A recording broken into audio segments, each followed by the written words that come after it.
فرماتے ہیں کہ جب اللہ کی محبت میں انسان اپنی خواہشات کی خون کر دیتا ہے ان کا انعام عظیم.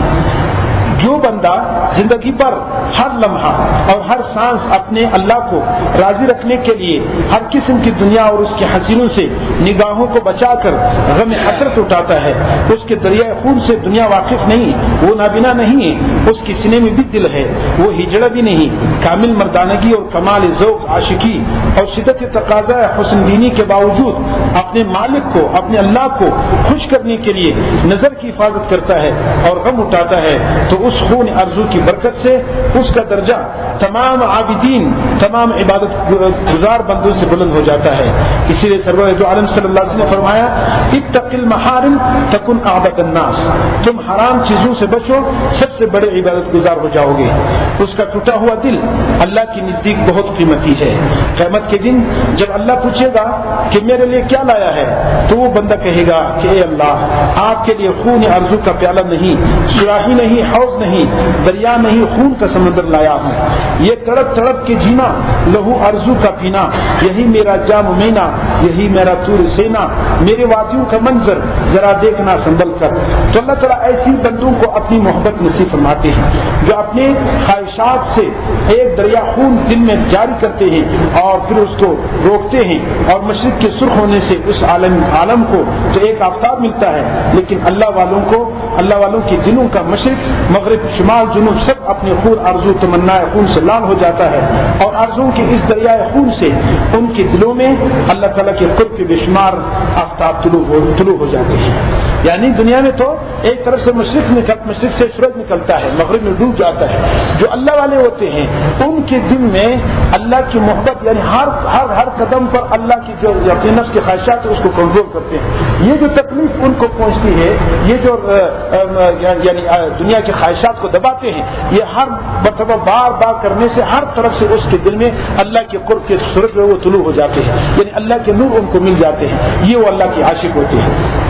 فرمایا کہ مشرق اور ایسے فرمایا کہ آفتاب طلوع ہوتے ہیں، اور ان کے سینے میں مشرق مغرب شمال جنوب ایسے چھوٹے سے نہیں ہوتے، ان کے دل میں مشرقین ہوتے ہیں، اور مشرقین کا ہر جز مشرق ہوتا ہے، اور مغربین ہوتے ہیں، مغربین کا ہر جز مغرب ہوتا ہے. اس لیے ان کے پورے دل میں آفتاب ہی آفتاب ہوتے ہیں. اسی لیے وہ اکیلے گنگناتے رہتے ہیں، مست رہتے ہیں، کسی بادشاہ کو بھی خاطر میں بھی نہیں لاتے.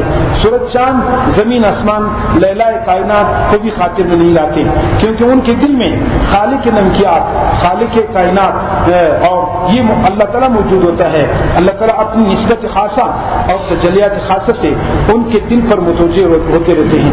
ہر وقت نظر بچانے کی غم سے ان کے دل پر تجلیات قرب الہیہ متواترہ مسلسلہ وافرہ بازگہ عطا فرماتے ہیں. دیکھیں حج عمرہ تو فاتحین بھی کر لیتے ہیں، داڑھی منڈاتے ہیں، مگر حج کرتے آتے ہیں، لیکن اللہ کو ناراض نہ کرنے کا غم، کالی گوری سے نظر بچانے کا غم، حسینوں سے دل بچانے کا یہ غم تقوی والے دل کی فضا ہے.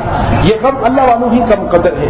یہ نہ نصیب دشمناں ہے، نہ نصیب فاسقہ، یہ صرف نصیب دوستان ہے. اس غم سے عبادت کے انوار ان کے دل کے ذرے ذرے میں داخل ہو جاتے ہیں.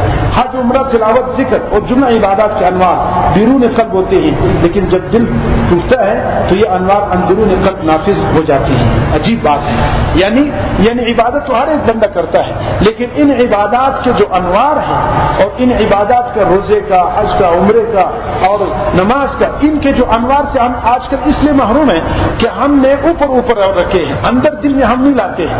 اور یہ ان کے انوار اس دل میں جاتے ہیں جو دل گناہوں سے انسان اپنے آپ کو بار بار بچاتا ہے، بار بار گناہوں سے بچاتا ہے، نظر بچاتا ہے، کام بچاتا ہے، ہر نافرمانی سے اپنے آپ کو بچاتے ہیں. یہ جو تکلیف دل کو پہنچتی، اس سے وہ عبادت کا نور، وہ دل ٹوٹ جاتا ہے، اور اس ٹوٹے ہوئے دل میں وہ عبادت کا نور آتا ہے. پھر یہ اللہ والا بن جاتی ہے، عاشق بن جاتا ہے اللہ کا. دنیا کی ساری چیزیں اس کی نظر میں ہیچ نظر آتا ہے. جتنے بھی خوبصورت سامنے آ جائے، مال آ جائے، دولت آ جائے، وہ کچھ بھی اس کا پرواہ نہیں کرتا. اس کا دل ایک اللہ سے لگ جاتا ہے. تو لہذا ان عبادات کا، ان چیزوں کا فائدہ یہ تب ہوگا، یہ اس کو تقویٰ اس کو کہا جاتا ہے. اس لیے ہر حرام چیز سے، ہر حرام نظر سے، اور آج کل جو سب سے زیادہ ایک وبا کی شکل پھیلی ہوئی ہے وہ یہ بد نظری ہے. بد نظری خواہ تصویروں کا ہو یا عورتوں کا ہو یا کسی بھی چیز کو، یہ بد نظری سب سے پہلے سارے گناہوں کا سب سے پہلے گناہ یہی ہو جاتا ہے، بہت جلدی ہو جاتا ہے، اور اسی کی وجہ سے دل کالا ہو جاتا ہے. اس لیے نہ دعا میں اثر ہے، نہ نماز میں اثر ہے، کسی چیز میں اثر نہیں. تو لہٰذا اس سے جو اپنے آپ کو بار بار بچاتا ہے، خاص کر آج کل کے ماحول میں جو جتنا زیادہ دباؤ ہوگا اتنا اللہ کے قرب انسان کو نصیب ہو جاتا ہے. آج کل دباؤ زیادہ ہے، ہر جگہ بد نظری کے مواقع ہیں، اور جو جتنا اپنے آپ کو بچاتا ہے اپنے دل کو تڑپاتا ہے، اس لیے اللہ پاک اس دل کو بہت زیادہ اپنے قربت نصیب کرتا ہے اور عبادت کے تجلیات اور انوار داخل ہوں گے. کیونکہ اللہ تعالیٰ کا ایک حدیث ہے، اللہ تعالیٰ خود فرماتے ہیں حدیث انا عند المنکسرۃ قلوبہم لاجلی. اس حدیث کی تائید اللہ قاری رحمۃ اللہ علیہ نے شرح مشکات میں فرمائی ہے کہ روایت کے اعتبار سے مضبوط حدیث ہے اور اس میں کوئی ضعف بھی نہیں ہے. کہ اللہ، اس حدیث کا معنی کیا ہے؟ اللہ پاک ٹوٹے ہوئے دلوں میں رہتا ہے، اور دل کب ٹوٹتا ہے؟ جب اس دل کی خواہشات اور آرزو کو توڑ دیں گے اور چھوڑ دیں گے. جب آرزو سے اللہ خوش نہ ہو، اور جس آرزو سے اللہ خوش نہ ہو اس آرزو کو چھوڑ دیں تو اس سے دل ٹوٹ جاتا ہے. جن خوشیوں سے اللہ تعالیٰ خوش نہ ہو، جس نے ان خوشیوں کا خون کر لیا تو گویا دل ٹوٹ گیا. اللہ تعالیٰ کا کرم ہے کہ دل کے آرزو ٹوٹنے کو اللہ تعالیٰ نے دل کا ٹوٹنا تسلیم کر لیا ہے.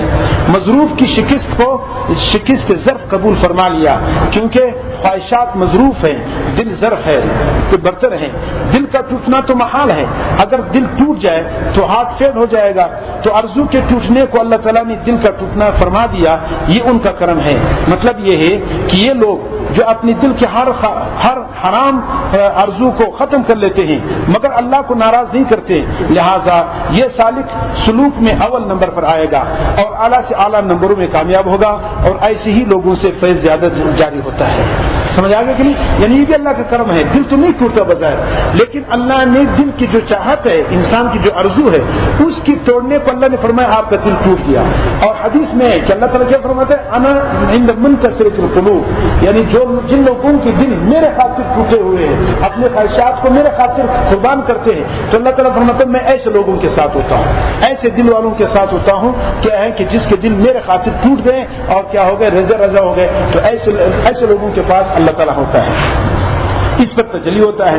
مولانا رومی رحمۃ اللہ فرماتے ہیں کہ چاند کی روشنی مستنیر ہے سورج سے، یعنی وہ سورج سے لیا گیا ہے، یعنی چاند سورج سے نور حاصل کرتا ہے، اور جب سورج کی صفت نور سے پورا روشن ہو جاتا ہے تو منیر بھی ہو جاتا ہے. روشنی دیتا بھی ہے، لیکن جب سورج اور چاند کے درمیان زمین کا کرہ حائل ہو جاتا ہے تو چاند بے نور ہو جاتا ہے، اور جتنا زمین کا گولا حائل ہوتا جاتا ہے اندھیرا بڑھتا جاتا ہے، اور جب پورا گولا سامنے آ جاتا ہے تو چاند بالکل سیاہ ہو جاتا ہے اور اس میں گرہن لگ جاتا ہے. اسی طرح جیسے زمین درمیان سے ہٹتی جاتی ہے چاند میں نور آتا جاتا ہے، اور جس دن زمین کا گولا بالکل ہٹ جاتا ہے تو چاند پورا روشن ہو جاتا ہے. یہی مثال ہے سالک اور مرید کی دل کی. جس مرید نے اپنے نفس کو مٹانے میں جان کی بازی لگا دی اور حرام خواہشات اور حرام لذتوں کو چھوڑ کر اپنے دل کے سامنے سے نفس کی حیلولت کو بالکل ختم کر دیا، اس کے دل کا پورا کے پورا دائرہ من البدایہ الی النہایہ اللہ تعالیٰ کی تجلیات سے 14ویں رات کی چاند کی طرف پورا روشن ہو جاتا ہے. اس کے برعکس جس نے اپنے نفس کو نہیں مٹایا اور جان کی بازی نہیں لگائی، اور جس کا دل نفس کی سازشوں آمیزشوں اور رزشوں سے حرام لذت درآمد کرتا رہا، تو ایسا حامل ظلمات معاصی قلب ایسا دل اللہ تعالیٰ کی تجلیات قرب سے کیسے روشن ہو سکتا ہے؟ اور جب روشن نہیں ہو سکتا تو دوسروں کو کیسے روشن کر سکے گا؟ جب خود روشن نہیں تو دوسروں کو روشنی نہیں دے سکے گا. اسی طرح نفس کی جتنی ہیلے ہیں باقی ہوگی دل کے دائرے کا اتنا حصہ تاریک ہوگا، اور ایسے شخص کے اعمال و کردار اور تقریر و تحریر میں اس ظلمت کا اثر بھی ہوگا. جس قدر نفس باقی ہوگا دل کا اتنا حصہ نور سے محروم رہے گا. اور جنہوں نے اپنے حرام خواہشات کا خون کر کے نفس کو بالکل مٹا دیا، ان کا دل اللہ تعالیٰ کی تجلیات الہیہ سے پورا روشن اور مستنیر ہو جاتا ہے، اور جب مستنیر ہو جاتا ہے تو منیر بھی ہو جاتا ہے، دوسروں کو روشنی بھی دیتا ہے. ایسے لوگوں کا فیض کامل ہوتا ہے اور ان سے دین کا عظیم شان کام لیا جاتا ہے. مگر اس میں جان کی بازی لگانی پڑتی ہے کہ جان دے دیں گے مگر اللہ تعالیٰ کو ناراض کر کے حرام لذت یا حرام گناہ حاصل نہیں کریں گے۔ یہ نصیب دوستان ہے، نصیب اولیاء ہے۔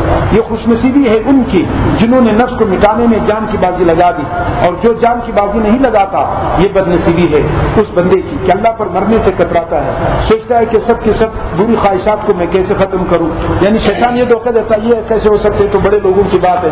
اب اسی طرح زندگی گزر جاتی ہے، بھائی یہ جان اللہ نے دی ہے، زندگی اللہ نے دی ہے، سب کچھ اللہ نے دی ہے، جب اللہ پر قربان نہ ہو تو کس پر قربان کریں گے؟ یہ تو ایسے جائے گا، گل سڑ جائے گا تو ہمیشہ کے لیے ختم ہو جائے گا۔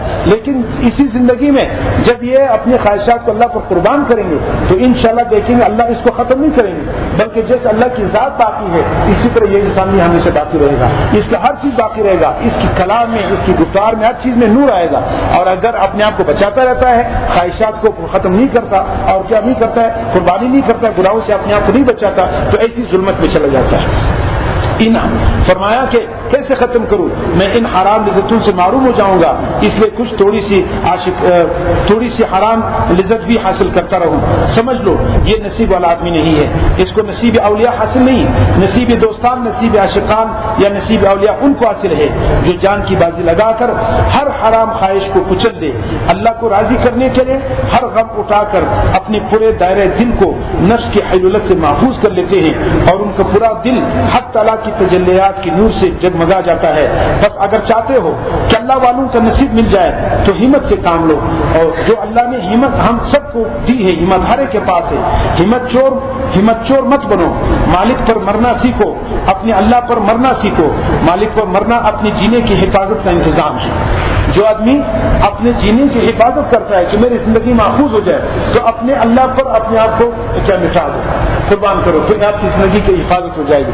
اور جو اپنے اللہ پر قربان نہیں ہو سکتا، اپنی خواہشات قربان نہیں، وہ اس کی زندگی محفوظ نہیں ہو سکتی، وہ تباہ ہو جاتی ہے۔ اس لیے فرمایا کہ مالک پر مرنا اپنی جینے کی حفاظت کا انتظام ہے۔ جو حیات خالق حیات پر فدا ہوتی ہے وہ ایسی حیات یافتہ ہوتی ہے کہ اس کی صحبت سے دوسروں کو حیات زندگی ملتی ہے، اور وہ حیات ساز ہوتی ہے۔ اللہ کی محبت سے محروم حیات مردہ، اس کی برکت سے حیات نو پاتی ہے۔ کائنات کے حمقاء سمجھتے ہیں کہ دنیا کے مزوں کو چھوڑ کر ان صوفیوں کو کیا ملے گا کہ نہ ٹی وی دیکھو، نہ وی سی آر دیکھو، نہ حسینوں کو دیکھو، نہ حسیناؤں کو دیکھو، ہر وقت حرام سے بچو، یہ کیا بات ہے، یہ دنیا میں کیسے رہیں گے؟ تصوف کو بعض بیوقوف غارتگر حیات سمجھتے ہیں، لیکن ان کو کیا خبر کہ ان اللہ والوں کو کیا ملتا ہے، ان کا انتہا، ان کا حقیقت کسی کو معلوم نہیں۔ ایک شعر ہے، غارتگر حیات سمجھتی تھی کائنات، میری نظر میں غم تیرا جان حیات ہے۔ یعنی یہ لوگ یہ سمجھتے ہیں یہ کیسے ہو سکتا ہے، یعنی ان کو پتہ ہی نہیں ہے کہ اصل حیات زندگی کیا چیز ہے۔ اصل حیات تو وہ ہے جو حیات کا خالق ہے، جو زندگی کو بنانے والا، اس پر انسان فدا ہو جائے، اس پر اپنی ساری خواہشات کو قربان، یہ سب سے اصل زندگی یہ ہے۔ اور جن کو یہ زندگی مل گئی وہ کبھی بھی اس پر موت نہیں آئے گا، وہ کسی چیز سے نہ ڈرتا ہے، نہ دنیا سے ڈرتا ہے، نہ کسی چیز سے، وہ کیونکہ اللہ تعالیٰ کے ساتھ وصل ہو گیا، اس لیے وہ آدمی سب سے زیادہ کامیاب ہے۔ اللہ تعالیٰ ہم اور آپ کو اس سے شک نصیب فرمائے۔ امید ہے سمجھ آ گیا ہوگا، بس آپ ذکر کریں اس کے میرے محترم جو یہ سارا صحبت، اس سے ساری تعلیم یا بزرگوں کی بہت قیمتی باتیں ہیں، بہت عجیب نصیحتیں ہیں، تو اس کو اپنے پلے باندھنے کی کوشش کریں۔ اور یہ جو صحبت ہے اس کے بارے میں ہم کو بتایا گیا، یہ سارے بزرگوں کی صحبت ہے اور یہ ہم سب کو مفید ہے، اس لیے اس میں ناغہ بھی بہت نقصان ہوتا ہے۔ شیطان آپ کو جیسے میں نے بتایا، شیطان وہاں پر حملے کرتا ہے جہاں انسان کو آخرت کی بات سے فائدہ ملتا ہے، جو بھی آخرت کو زیادہ فائدہ ہو اتنا زیادہ زور لگائے گا۔